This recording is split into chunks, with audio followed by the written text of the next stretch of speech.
Estamos en Gemore Yume Yud Beis Amud Aleph 12a, en la primera línea literalmente, pero para meternos en el tema y entender esta primera línea tenemos que volver un poquitito sobre algunos temas tratados en la clase anterior, en la página anterior, Yud Aleph Amud Beis 11b.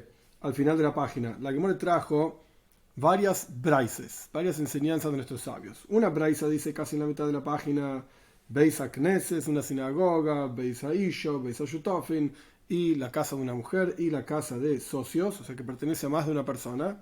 Hayeves be mezuzah, tiene que tener mezuzah. Y la Gemara explicó para qué es necesaria esa braisa. Perfecto. Después la Gemara trajo otra braisa, no al respecto de mezuzah, sino al respecto de negaim, de manchas. Beis HaKnesses, Beis HaShutofin, Beis HaIsha, metamim be negaim. La misma estructura, por así decir. La sinagoga, la casa de socios y la casa de la mujer impurifican, se reciben, digamos, manchas. Si aparece una mancha, puede ser una mancha de tzorás. Si no recibiesen manchas y aparece una mancha, es una mancha de humedad, qué sé yo, de alguna otra cosa, pero no de tzorás. Estas son las dos braisas. Luego la Gemara trajo otra braisa diferente que dice: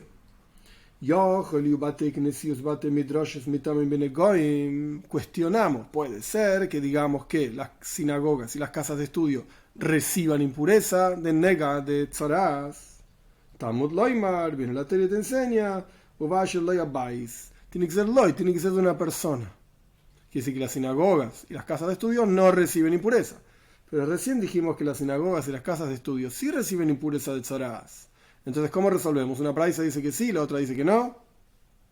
Responde la Gemara y lo calla. No hay problema. Rabbi Meir, Rabbanan. La primer braisa o una braisa es Rabbi Meir, la otra braisa es de Rabbanan.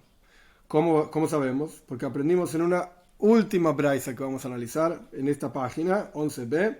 Beis HaKnesses, una sinagoga que tiene una casa. Beis Dir Alejazan HaKnesses, una sinagoga que tiene una casa. Para la persona que cuida la sinagoga, Hayav be mezuzah, tiene que tener mezuzah. Constantemente la Gemara iguala el tema de mezuzah con negaim, por la razón que sea, con manchas. Y si no tiene, la sinagoga no tiene una casa para que viva el encargado de la sinagoga, Rabbi Meir mechayev, Rabbi Meir dice que tiene que tener mezuzah. Bechachomen poitrin, y Chachom dicen que está pato, está exento de tener mezuzah. ¿Qué es lo que tiene que tener mezuzah? ¿Qué es la conclusión que sacamos de aquí para seguir adelante? Hay dos opiniones. Para Jajomim, para los sabios, si hay una vivienda, va mezuzah. No hay vivienda, no va mezuzah. Para Rabbi Meir, incluso si no hay vivienda, incluso si no es de una persona en particular, sino de un grupo de personas, tiene que tener mezuzah. Entonces, volviendo un poquito para atrás, la braisa que decía que la sinagoga, la casa de la mujer y la casa de socios tiene que tener mezuzah. Hay varias opciones. Puede ser Rabbi Meir, y por lo tanto tiene que tener mezuzah. O puede ser Jajom de nuestros sabios, y estamos hablando de una sinagoga que tiene una casa donde vive el Hazan HaKnesses, el encargado de la sinagoga. La segunda braisa que decía Beis HaKnesses, Beis HaShutofin, Beis HaIsha, metamim be negaim, reciben negaim, exactamente la misma respuesta. O es de Rabbi Meir, o es de Jajom, y tiene una casa, la sinagoga. Y la última braisa, bueno, es clara, obviamente, que cuando dice Bate Knesses, Bate Midrashes, no, las sinagogas y las casas de estudio no reciben impureza, esa es Jajomim, o una sinagoga que no tiene una casa para el encargado de la sinagoga, o directamente de Jajomim. Bien. Estas son las dos primeras respuestas que la Gemara planteó al final de Yud Aleph Amud Beis 11b, es decir, o que una braisa es directamente de Rabbanan y la otra es de Rabbi Meir.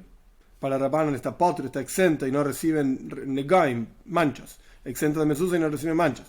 Para Rabbi Meir está obligado a mezuzah y recibe manchas.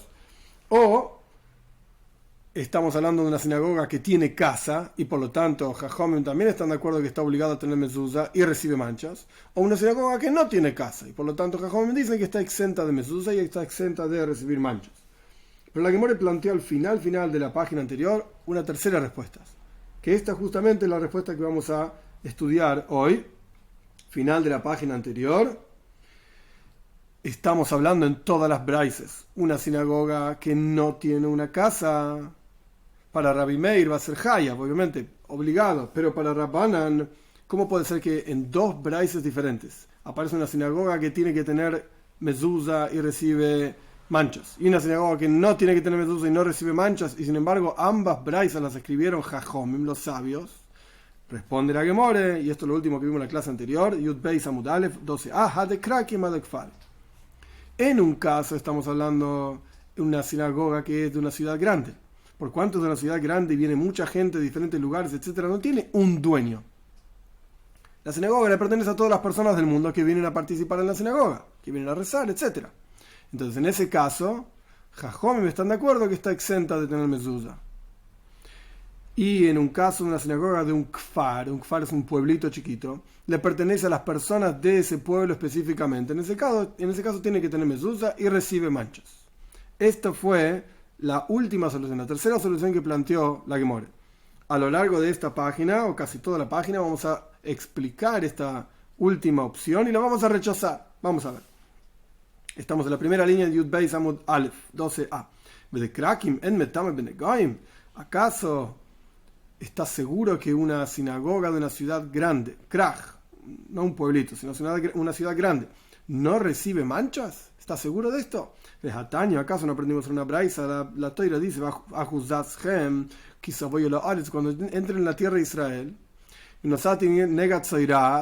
y Dios va a dar una mancha de tzoraz, de esta enfermedad milagrosa, dice la Toira, en la casa de la tierra de su herencia.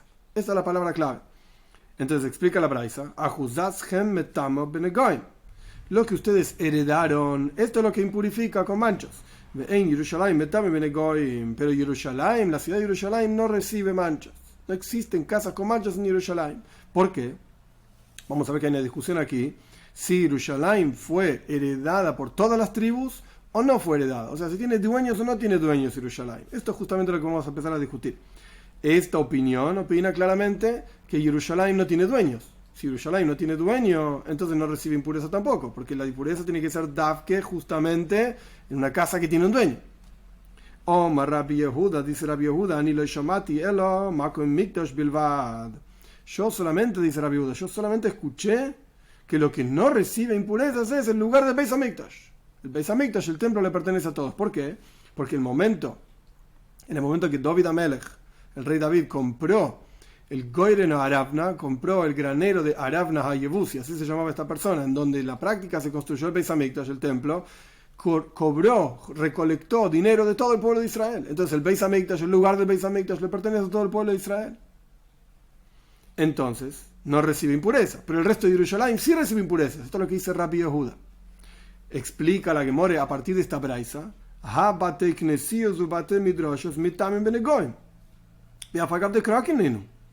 pero las sinagogas y las casas de estudio sí reciben impurezas, a pesar de ser de ciudades grandes. Jerusalén hay una opinión que dice que no recibe impureza. El Beis Hamikdash hay una opinión que dice que no recibe impureza, el templo.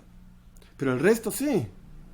Entonces, ¿cómo podemos decir que la solución en Yud Aleph Amud Beis 11b, la solución a las contradicciones de las braisas, si la sinagoga recibe impureza o no recibe impureza, si tiene que tener mezuzá o no tiene que tener mezuzá, y dijimos que ambas enseñanzas son de Jajomim, pero una está hablando de ciudades grandes, una sinagoga es una ciudad grande en cuyo caso no recibe impureza, no tiene que tener mezuzá, y otra braisa está hablando de una ciudad pequeña, un pueblito, en donde sí tiene que tener mezuzá y sí recibe impureza, y ambas enseñanzas de vuelta son de Jajomim. Vemos claramente de acá que las sinagogas en ciudades grandes sí reciben impureza. Jerusalén es la que no recibe impureza. El Beis Hamikdash es la que no recibe impureza. Las sinagogas sí. Entonces responde la Gemore, Eima, Omar, Rabbi Yehuda. Entonces cambiemos un poco el texto de la braisa, que como ya explicamos muchas veces, la braisa no es precisa y exacta, entonces vale decir, hay una letra más. De hecho, es lo único que va a agregar, hay una letra más. Omar Rabbi Yehuda, tenés que decir en el texto de la braisa que Rabbi Yehuda dijo, Anilo Shamati el Makom Mekudash, una vav más, no Mikdash, Mekudash. Yo no escuché, es decir, que no recibe impureza, sino solamente el lugar santo, Makom Mekudash Bilvat, solamente en los lugares santos. Lugares santos es el Beis Hamikdash, el templo, por supuesto, y lugares santos son las sinagogas y las casas de estudio. Entonces vemos que existe una forma de entender que las ciudades grandes, las sinagogas y las casas de estudio de ciudades grandes no llevan mezuzá, no reciben impureza. Entonces volvemos a que puede ser que Jajomim son los que dicen estas dos braisas contradictorias. Una braisa dice que las sinagogas llevan mezuzá y llevan impureza, y reciben impureza. La otra braisa dice que las sinagogas no reciben impureza, no llevan mezuzá. Ambas son de Jajomim. Uno está hablando de ciudades grandes y el otro está hablando de ciudades pequeñas o pueblitos. Una vez que nos metimos en esta discusión entre Tana Kama, la primera opinión, y Rabbi Yehuda, queremos entender un poquitito mejor qué es lo que están discutiendo. Pregunta el Talmud, ¿qué es lo que están discutiendo? Tana Kama Sabar Yerushalayim lo nizhalka lishvatim. La primera opinión, Tana es el maestro y Kama es el primero. Tana Kama, la primera opinión, opina que Yerushalayim no fue dividida entre las tribus. No se repartió la ciudad de Yerushalayim entre las tribus. Ahora vamos a explicar. Rabbi Yehuda Sabar Yerushalayim nizhalka lishvatim. Y Rabbi Yehuda opina que la ciudad de Yerushalayim sí fue repartida entre las tribus. Y por lo tanto Yerushalayim recibe impureza. Lo que no recibe impureza es el Beis Hamikdash o las sinagogas, como cambiamos el texto en la Braisa. Esta discusión, ¿qué significa si Yerushalayim fue repartida o no fue repartida? Vamos a profundizar en esta discusión. Beplukta de Hanetanoi es la misma discusión que tuvieron otros Tanoim, otros maestros anteriormente. De Tania aprendimos en una Braisa, ¿qué es lo que pertenecía? Parte de Yerushalayim, el Beis Hamikdash, etcétera, el templo, en la porción que recibió Yehuda, la tribu de Yehuda como herencia de la tierra de Israel. ¿Qué había en la porción de la tribu de Yehuda? Harabais, el monte del templo, el Shokois, los cuartos que estaban en lo que se llamaba Ezras Nashim, el patio de mujeres, veo Azarais y los diferentes patios, es decir, Rashi explica qué significa Azarais. Si uno pudiese hacer una especie de imagen, el Beis Hamikdash era un rectángulo, era un cuadrado grande que tenía dentro un rectángulo. El cuadrado grande se llama Harabais, tenía 250 metros por 250 metros aproximadamente. El rectángulo adentro, un rectángulo mucho menor, ese rectángulo tenía una entrada por el este, digamos por abajo, Mizrach, el este estaba abajo, y tenía un cuadrado que se llamaba Ezras Nashim, el patio de mujeres. Ese cuadrado tenía diferentes habitaciones. Todo esto era parte de la tribu de Yehuda, era el Yerushalayim, en donde estaba el Beis Hamikdash, en ese pedacito, era parte de la tribu de Yehuda. Y luego venía una puerta que se llama Shar Nikanor. Después de ese cuadrado venía una puerta, y tras esa puerta había Ezras Israel, el patio de Israel, en donde se paraban los Yehudim que traían korbanos, ofrendas, etc. Después venía Ezras Koyanim, después venía el patio, digamos, de los sacerdotes, donde ellos trabajaban, llevaban, traían y ponían cosas. Estos son los Hazarois, los patios que dice el primer Tana de nuestra nueva Braisa, que estaban en la porción de Yehuda. ¿Y qué es lo que estaba en la porción de Binyamin? Otra tribu del pueblo de Israel que también tenía parte de Yerushalayim, justamente del Beis Hamikdash. Parte estaba en la tribu de Yehuda y parte estaba en la tribu de Binyamin. Ulam, el Ulam es la casa principal donde estaba Kodesh HaKodoshim, donde estaba el Santo Sanctorum, estaba la Menorá, el candelabro, había una mesa con panes, había un altar, la parte más santa del Beis Hamikdash. Heichal, Ulam y Heichal son Kodesh y Kodesh HaKodoshim, estas dos partes, Santo y Santo Sanctorum, donde estaba en Santo Sanctorum, es la arca. Ubeis Kodesh HaKodoshim, justamente, donde estaba Kodesh HaKodoshim, el Santo Sanctorum. Bien, entonces estaba dividido, el Beis Hamikdash, por así decir, estaba apoyado, parte en una sección que correspondía a la tribu de Yehuda y parte en una sección que correspondía a la tribu de Binyamin. Perfecto. Continúa la Braisa diciendo: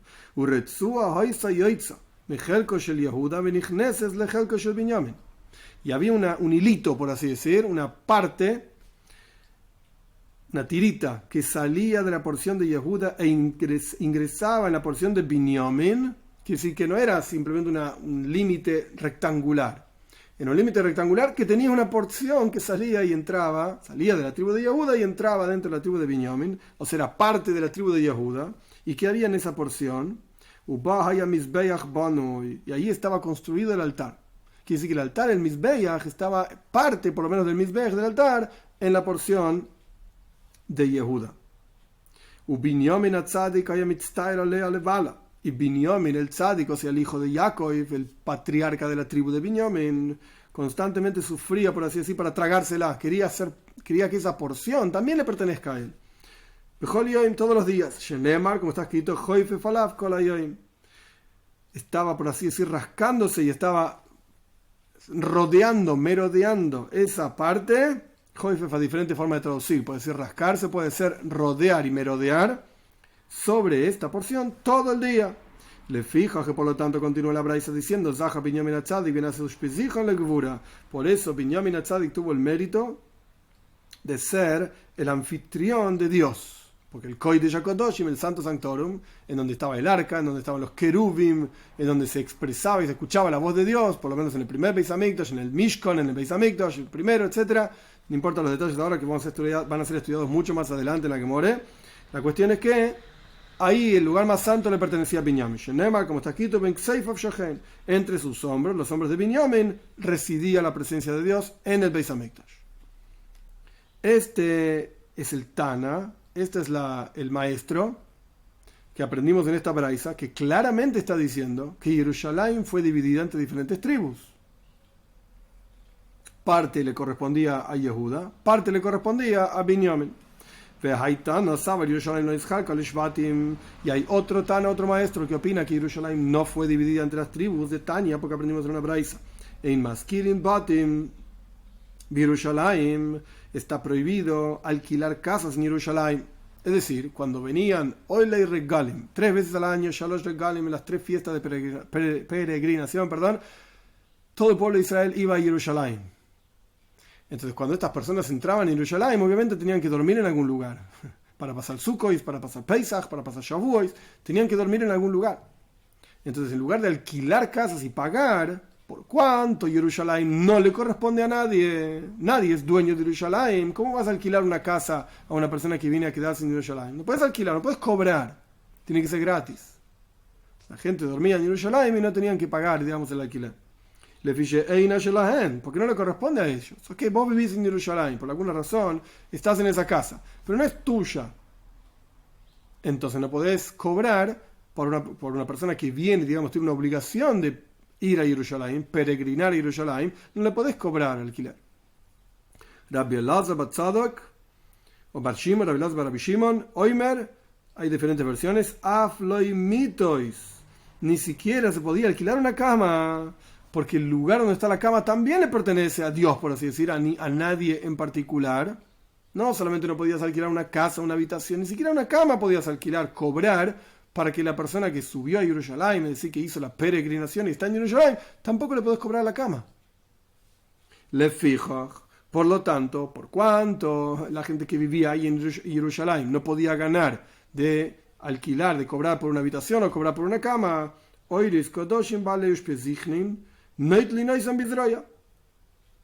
las pieles de los sacrificios que se las podían quedar los bailim, los dueños del sacrificio, cuando la gente iba a Jerusalén en las 3 fiestas de peregrinación, había varios korbanos. Shalmei Hagiga, Shalmei Simcha, tenían que llevar ofrendas de festividad por haber ido a Jerusalén, ofrendas de Simcha, de alegría, y esas ofrendas terminaban comiéndose en Jerusalén. Era la cena, digamos, o las comidas, lo que sea, de las fiestas, de las festividades, esas ofrendas justamente. Y las pieles de las ofrendas, de los animales, se las quedaban los dueños de los animales, que llevaban esas ofrendas. Pero, por cuanto los que vivían en Jerusalén no podían cobrar ni el alquiler de la pieza, la habitación, ni el alquiler de la cama, Oiris Kodoshim, ahora si vamos a la traducción, las pieles de las ofrendas, Bale Yushpezichin, los dueños o los que vivían ahí, los anfitriones que recibían a la gente en Jerusalén, se las quedaban incluso por la fuerza. Nos pertenece aunque sea algo, dejarnos algo porque te recibimos en nuestra casa y estás durmiendo ahí. Omar Abaye dice, Abaye Shmamena, aprende de aquí,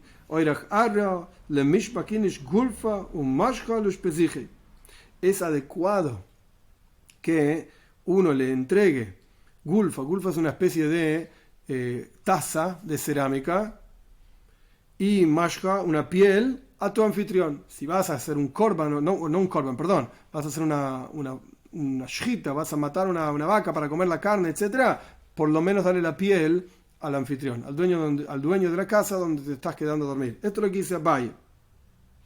Con esto, no terminamos igual, pero con esto explicamos la discusión que hay, si Yerushalayim fue dividida entre las tribus o no fue dividida entre las tribus. Con esa discusión explicamos una braisa, que la braisa decía, una opinión decía, que Yerushalayim no recibe manchas, y Rabbi Yehuda dijo, no, yo pensé que el Beis Hamikdash, yo escuché que solamente el Beis Hamikdash no recibía manchas. Y terminamos diciendo que el Beis Hamikdash y todos los lugares santos no reciben manchas porque son de ciudades grandes.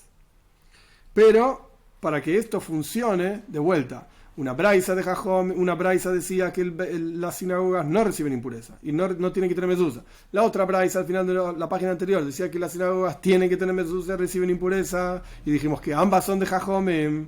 ¿Cómo puede ser? Ok. Unas están hablando de ciudades grandes, sinagoga en ciudad grande, y otra sinagoga en ciudad pequeña. Pero tuvimos que cambiar una braisa, en lugar de decir Mikdash, que diga Mekudash, en lugar de decir templo, o sea, el Beis Hamikdash, el templo de Yerushalayim, que diga lugares santos, que incluye sinagogas, para que esto pegue. Y ambas braisas anteriores, de la página anterior, puedan ser de Jajomim. Continúa la Gemara cuestionando. Udekfarim, mi metame benegoim. Y las sinagogas en las ciudades pequeñas, en los pueblos, Kfar, sí reciben Negaim. Antes dijimos que Krakin no reciben Negaim. ¿Ok? Y tuvimos que dar vuelta una braisa, poner una letra de más, explicar toda una discusión. Pero eso era asumiendo que las sinagogas en los pueblos pequeños sí reciben Negaim, porque son de poca gente. Las sinagogas grandes en ciudades grandes son de mucha gente, ¿ok? Pero las sinagogas en ciudades chiquitas, en pueblitos chiquitos, son de poca gente, entonces recibirían Negaim. Vea, Tania, pero esto es un problema. ¿Acaso no aprendimos en una braisa la juzá que Dios nos da la tierra de Israel para heredarla, para que sea nuestra posesión? Esto no es sino hasta que la conquistemos. Cuando el pueblo de Israel entró en la tierra de Israel, había que hacer guerra, kibush vejiluk. Había que conquistar el lugar, luchar contra los 31 reyes de Canaán, de la tierra de Canaán, con todo el Sefer Yoshua habla de esto, etc. El libro de Yoshua. Había que kibush, conquistarla, y Hilko, y repartirla, la Jalka. Repartirse la tierra entre las diferentes tribus. Recién ahí, cuando estaba repartida, es que podemos decir, bueno, la heredaron, tomaron posesión del lugar. Entonces,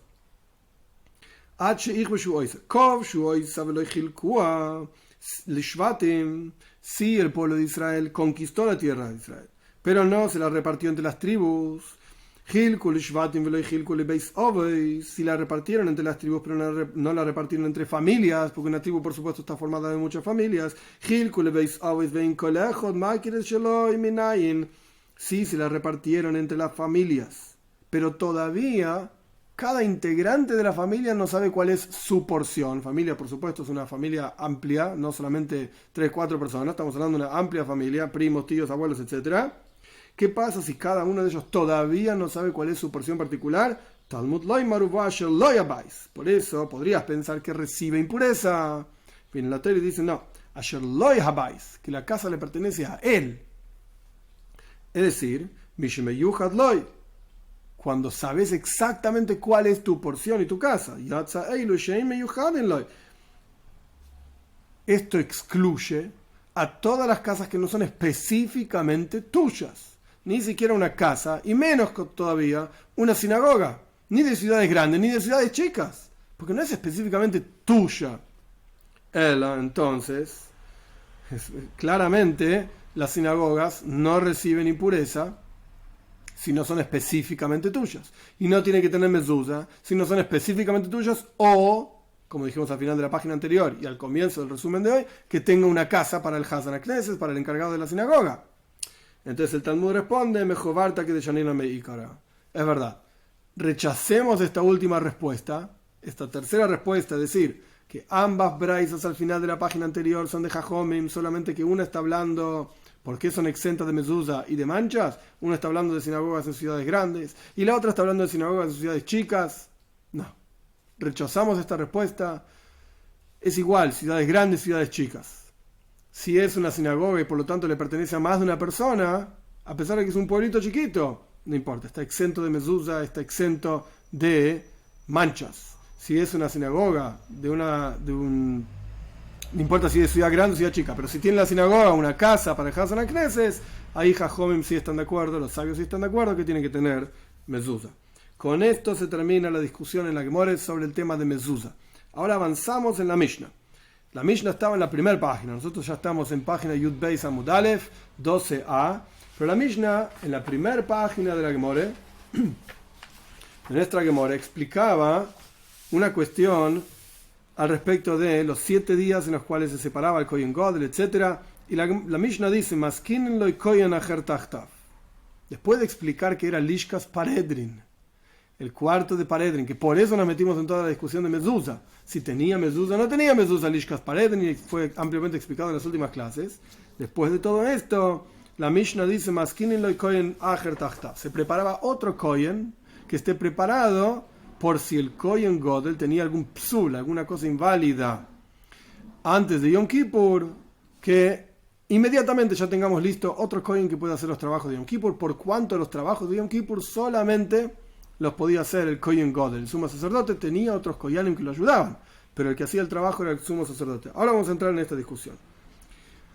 Para entender esta discusión, un Kohen Gadol, un sumo sacerdote, necesita Jinuj. Jinuj significa no educación, sino ser inaugurado como Kohen Gadol. ¿Qué proceso inauguraba un Kohen Gadol como Kohen Gadol justamente? El proceso más simple que aparece en la Torah misma es que lo ungían con Shemen HaMishcha, con aceite de unción que hizo Moshe Rabbeinu, nunca más se hizo. Pero esto funcionaba en la época del primer Beis Hamikdash hasta que se escondió el Shemen HaMishcha, el aceite de unción.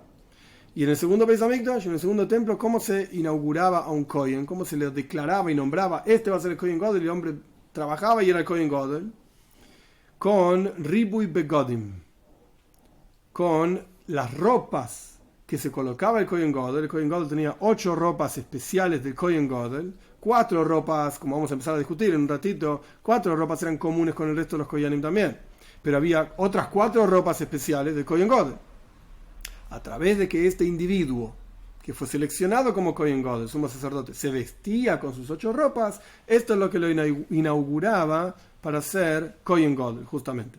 Pero de vuelta, en el segundo Beis Hamikdash, en el segundo templo, no había Shemen HaMishcha, no había aceite de unción. La única forma de inaugurar un Kohen Gadol era Shmoina Begodim, con sus 8 ropas. Bien, esto va a presentar un problema. No nos olvidemos que estamos hablando del segundo Kohen, el suplente, digamos, de Yom Kippur. Ahora, ¿qué pasa si le pasó algo al Kohen Gadol, al sumo sacerdote que ya estaba inaugurado, ya estaba trabajando, pero le pasó algo, no puede trabajar en Yom Kippur? ¿Cómo se inaugura el segundo Kohen, el suplente, para efectivamente ser Kohen Gadol, el sumo sacerdote? Dice la Gemara así. Primero que nada citamos la Mishnah. Maskinen Kohen acher. De este tema vamos a hablar. Le preparamos, decía la Mishnah, le preparamos otro Kohen. Pshita ira boy psul koidim tomit shel shachar. Es obvio que si le ocurrió alguna invalidez, por alguna razón quedó inválido el sumo sacerdote, antes de la ofrenda diaria, todos los días en el Beis Hamikdash había tomit shel shachar, tomit shel benu arbaim, una ofrenda constante. Constante significa todos los días, una a la mañana y una a la tarde. Y esas ofrendas se hacían con las 8 ropas. A lo largo de Yom Kippur, el Kohen Gadol se cambiaba varias veces las ropas. Se vestía con las 8 ropas de Kohen Gadol para hacer todos los trabajos diarios, es decir, que se hacían todos los días.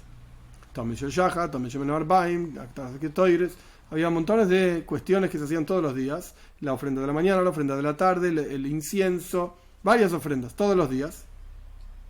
En Yom Kippur los hacía todos el Kohen Gadol, pero de vuelta, lo que se hacía todos los días y normal, constante, frecuente, lo hacía con 8 ropas. Pero lo que se hacía específicamente por Yom Kippur, es decir, todas las ofrendas y trabajos adicionales en el Beis Hamikdash, ampliamente explicados en Parshas Zachar y Moisés en la Torah, en el tercer libro de la Torah Vayikra, todos esos trabajos específicos de Yom Kippur se hacían con Arba Begadim, con 4 ropas, que vamos a empezar a discutir si eran iguales exactamente que las 4 ropas de un Kohen Hedioit. Hedioit significa, a pesar de que en castellano, en español, suena raro, suena un insulto, etc., pero Hedioit significa simple. Entonces tenemos Kohen Gadol, tenemos al Kohen Gadol, el sumo sacerdote, y tenemos al Kohen Hedioit, al Kohen simple, que no era el sumo sacerdote, era un Kohen.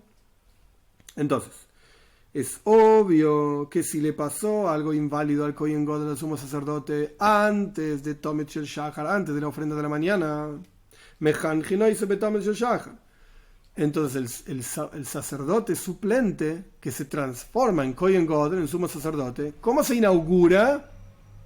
A través de vestirse las 8 ropas. Porque para hacer el Tomet Shel Shachar, la ofrenda de la mañana, tenía que tener las 8 ropas. Entonces el hombre se ponía las 8 ropas y esto mismo lo nombraba, lo declaraba como Kohen Gadol. Pero si le ocurrió algo inválido al sumo sacerdote después de haber hecho la ofrenda de la mañana y ya se vistió con sus 8 ropas y ahora tiene que vestirse con 4 ropas, ¿con qué lo inauguramos al Kohen suplente? Hicieron la ofrenda de la mañana, ya se vistió con sus 8 ropas, ahora se tiene que vestir con 4 ropas. Si son las mismas 4 ropas que viste un Kohen Hedioit común, entonces ¿qué diferencia hay entre el Kohen Gadol y el Kohen Hedioit? No hay ninguna diferencia entre el sumo sacerdote y el sacerdote común. Entonces cuando este hombre empieza a hacer el trabajo como suplente, porque al anterior ya quedó inválido, ¿cómo nos damos cuenta que es un Kohen Gadol? Quizás es un Kohen común, Hedioit, haciendo el trabajo del Kohen Gadol, y esto no sirve. Porque la Torá dice que tienen que ser todos los trabajos del Kohen, de Yom Kippur, con el sumo sacerdote. ¿Cómo lo inauguramos a este hombre? Omar Rabba Baraba, dice Rabada Baraba, dice Rabada Baraba Be'avneit. La inauguración de este Kohen suplente era con el cinturón. Y ahora se va a empezar a discutir, y en la página siguiente también, ampliamente, qué clase de cinturón tenía el Kohen Gadol, el sumo sacerdote. Si era el mismo cinturón que tenía un sacerdote común durante todo el año o no. Y el cinturón del sumo sacerdote durante todo el año era el mismo que usaba el sumo sacerdote en Yom Kippur o no. Esto es lo que vamos a discutir. Be'avneit, para Abba, las 4 ropas que vestía el Kohen Gadol, el sumo sacerdote, en su trabajo de Yom Kippur, el cinturón era diferente de la ropa, del cinturón que vestía un sacerdote común durante todo el resto del año. Porque Rashi explica, en las 4 ropas mismas de Kohen Gadol, del sumo sacerdote, el avneit, el cinturón, era diferente. Era de butz. Butz significa pishtan, en hebreo también, significa lino. Las ropas de los koyanim, la Torá misma explica cómo eran, tenían lana y lino. A pesar de que esto se llama shatnez, a pesar de que está prohibido, para hacer la avoida en el Beis Hamikdash, los koyanim tenían permitido vestir shatnez.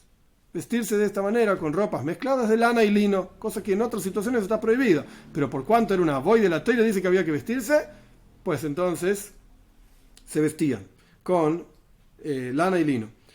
Entonces, de vuelta, la ropa, explica Rashi, el avneit, el cinturón del Kohen Gadol Yom Kippur era específicamente de lino y no tenía lana. La Torá dice claramente en Parshas Zachar y Mois al respecto de las ropas del Kohen Gadol, y con un avneit, con un cinturón de vad, de lino, se va a ceñir, se va a vestir. Entonces claramente este es el heker, la forma de reconocer al Kohen Gadol, incluso con sus 4 ropas, en Yom Kippur. ¿Por qué? Porque el cinturón de los koyanim comunes durante todo el resto del año tenía lana y lino. Entonces, a pesar de que el Kohen Gadol estaba vestido solamente con 4 ropas, de vuelta, este Kohen suplente que se transforma en Kohen Gadol, el avneit es diferente. No son iguales las 4 ropas, las otras 3 sí, pero este cinturón es diferente. Era solamente de lino. Bien, esto es una discusión. Esto es lo que dice Rabada Baraba.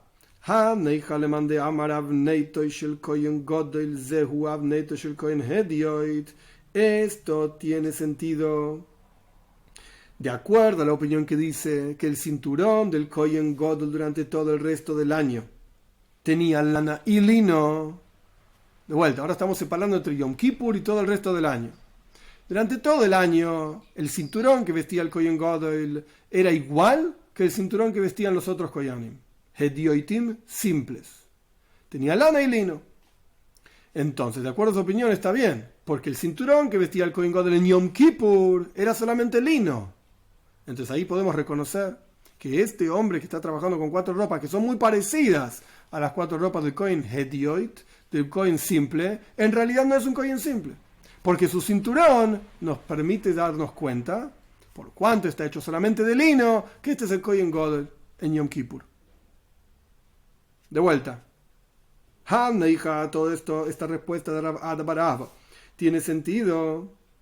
Es decir, que el Avneit, el cinturón, distinguía al Kohen Gadol, su sacerdote, en Yom Kippur, incluso con sus 4 ropas, del resto de los Koyanim, Hedioitim simples. Si vamos a decir que el Avneit, el cinturón del Kohen Gadol, es el mismo cinturón que el Kohen común, Hedioit, durante todo el resto del año, que tenía lana y lino.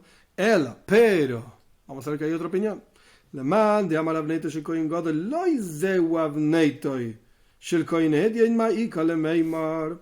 Pero de acuerdo a la opinión que dice más adelante, lo vamos a estudiar en la próxima página, que el cinturón del Kohen Gadol durante todo el resto del año no era igual que el cinturón del Kohen simple durante todo el resto del año. ¿Qué vamos a decir? Porque esta opinión opina, como vamos a ver en la próxima página, que el cinturón del Kohen simple durante todo el resto del año también era solamente de lino. Entonces ahí tenemos un problema.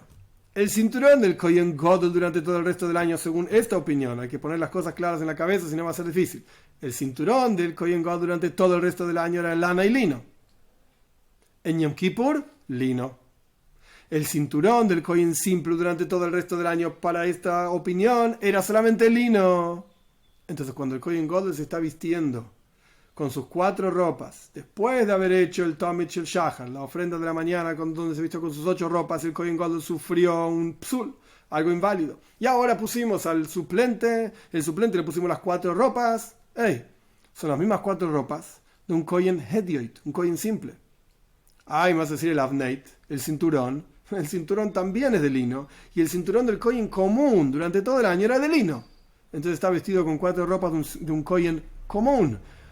¿Con qué se inaugura? Si me vas a decir vertirle aceite, no hay aceite, ¿qué hacemos? No tenemos Shemen HaMishka, no tenemos el aceite, lo tenemos que vestir con 8 ropas para empezar la boida. Pero ya se vistió las 8 ropas el Kohen Gadol, ahora está vestido con 4 ropas. ¿Con qué lo inauguramos?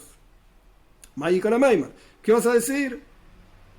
Omar Abaye, dice Abaye, yo tengo una solución. Vestirle las 8 ropas a este nuevo Kohen. Ya terminó el trabajo del Tomit Shel Shachar, el trabajo de la ofrenda de la mañana, y no se puede inventar trabajos en el Beis Hamikdash. No puedes inventar un korban nuevo. A este suplente vestirle las 8 ropas, y que agarre un tenedor grande que tenían en el Beis Hamikdash, que suba al altar y que dé vuelta la ofrenda que fue colocada en el altar a la mañana. Porque de vuelta dijimos que el Tomit Shel Shachar, la ofrenda de la mañana, ya fue colocada. O alguna otra ofrenda que quedó quemándose del día anterior, que agarre el tenedor grande y dé vuelta la ofrenda, como quien da vuelta la carne en el asado, en la parrilla, que de Rav Huna. Y como explica Rav Huna, de Amar Rav Huna, como dijo Rav Huna, Zar shehapach betzineira chayav misa, un extraño que no es un Kohen, que agarró un tenedor y empezó a dar vuelta la carne sobre el altar, chayav misa, tiene que recibir muerte celestial. ¿Por qué? Porque es una avoida, es un trabajo. Entonces, ¿cómo inauguramos este Kohen? Si no tenemos el Shemen HaMishka, no tenemos el aceite de unción, estamos en la época del segundo Beis Hamikdash, y la ofrenda de la mañana ya fue traída, por lo tanto el Kohen Gadol ya se vistió con sus 8 ropas, y las 4 ropas que se va a vestir ahora son las mismas que las 4 ropas, según la segunda opinión, son las mismas que las 4 ropas que el Kohen Hedioit, que el Kohen común. Ponele las 8 ropas, que agarre el tenedor y dé vuelta la carne. Esto es una avoida, es un trabajo, y automáticamente con esa avoida queda inaugurado. Automáticamente con esa avoida queda inaugurado. Esto es lo que dice Abaye. Rapapa Omar, Rapapa dice, pasamos a Yud Beis Amud Beis, 12b, Rapapa dice, avoidazo mechanachtoy. No, el hecho mismo de la avoida de Yom Kippur, el hecho mismo de que este personaje está haciendo los trabajos que corresponden a Yom Kippur específicamente, porque hoy, digamos, el momento en que está este Kohen ahí empezando a ser Kohen, Gadol, empezando a ser sumo sacerdote, es Yom Kippur. Entonces esto es una prueba de que es un Kohen Gadol. Dijimos ya que todos los trabajos de Yom Kippur los hace el Kohen Gadol. Este hombre se vistió con 4 ropas, que parecen las mismas ropas que el Kohen común, pero está haciendo los trabajos de Yom Kippur. Entonces tiene que ser el Kohen Gadol. tiene que ser el sumo sacerdote. Avoidoso y mejanachto, dice Rapapa. Su trabajo mismo lo inaugura. ¿De dónde sacó esto Rapapa? Milo y Tania, ¿acaso no aprendimos en una braisa? Con la Kelim Shasamoishe Meshichosan Mekadashtan. Todos los utensilios que hizo Moshe Rabbeinu en el Midbar, en el desierto, que nos hizo el sol, los hizo Betzalel con Oliav y todos los personajes que Kol Chachmei Leif, todos los personajes sabios de corazón que estaban en el desierto, que hicieron el Mishkan, el tabernáculo, pero Moshe Rabbeinu los ungió con aceite de unción. Meshichasan Mekadashtan. ¿Cómo se santifican esos Keilim, esos recipientes? A través de Meshich, a través de que Moshe los ungió. De aquí en adelante, cualquier otro kli, otro recipiente que es hecho para el Beis Hamikdash, el trabajo mismo en el kli, en ese recipiente, esa es la inauguración de ese recipiente. Ajaname, aquí pasa lo mismo al respecto del Kohen suplente, que viene a reemplazar al Kohen Gadol que tuvo un problema. En Yom Kippur, su trabajo lo inaugura. De aquí en adelante, la Gemara explica ampliamente la discusión de cómo era el Avneit, cómo era el cinturón del Kohen Gadol durante todo el año. Y del Kohen Gadol en Yom Kippur, la Torah dice claramente que era de lino. Y el cinturón del Kohen Hediot, el Kohen común, durante todo el año. Y el Kohen Hediot en Yom Kippur igualmente no hacía ningún trabajo, así que no importaba cuál era el cinturón. Pero durante todo el año era de una manera determinada. Dios mediante lo vamos a ver la clase que viene. Estamos en Yud Beis, Amud Beis, 12b.